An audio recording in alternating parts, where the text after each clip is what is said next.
friends, fall is officially here, and since the weather is getting a bit cozier, I wanted to share a comfort food for me that I used to eat when I was younger.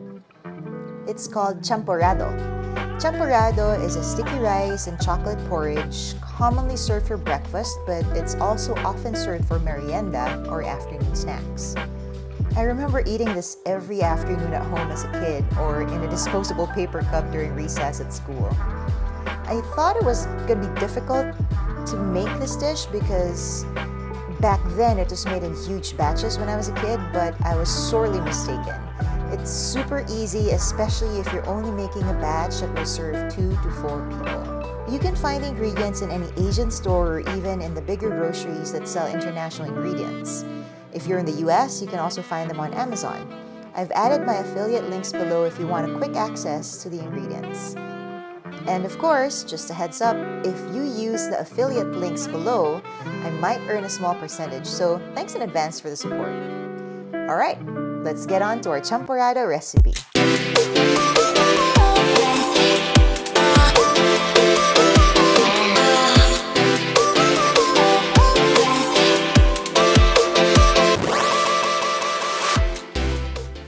These are the ingredients you'll need to make champorado. 2.5 cups of water, 1 cup uncooked sticky rice or sweet rice or glutinous rice. In the Philippines, we call this malagkit. 5 pieces of tablea, about 1/4 cup of sugar to taste. Any kind of sugar will work depending on what you have on hand or what you prefer.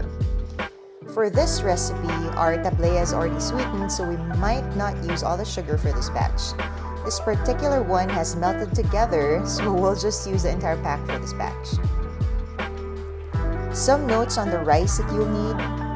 Make sure that you are using sticky or sweet rice versus regular white rice. So regular white rice would be your jasmine, basmati, any regular long grain rice.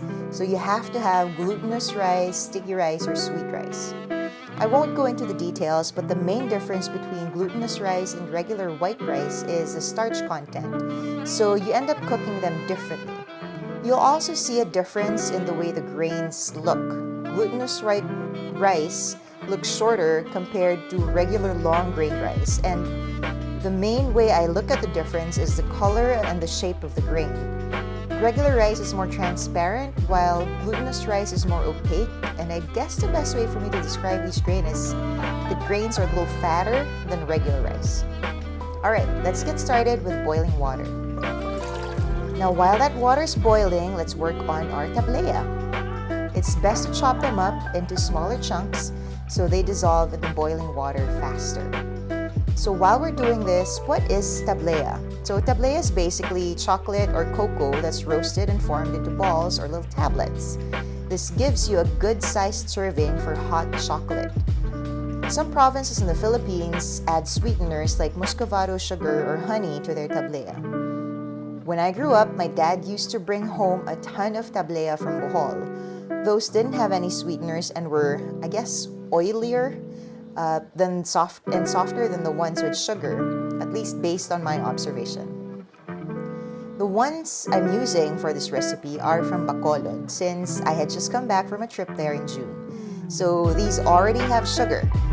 If you're using pure tablea without any sugar, you might have to add more at the end based on how sweet you want your champorado to be. Once the water is boiling, add the chopped up tablea, melt all the tablea, and a big tip here is to use a slotted spoon so you don't get any liquid splashing on you. If you don't have one, just be extra careful when you're mixing the champorado. Now when you're down to smaller chunks, you can just mash them up on the side of your pan to facilitate melting faster. When all the tablea is melted, you can carefully add the glutinous rice to the pot and stir. This is where your arm strength and your patience will be needed. You have to keep mixing the pot until the water is absorbed and the rice is fully cooked. Mine took about 12 minutes, so give or take, it might take about 10 to 15 minutes for yours, depending on your stove and how big your pot is. This is also where your slotted spoon will be helpful, so you don't spill the champorado while you're stirring. make sure you're constantly stirring and that you're stirring from the bottom of the pot.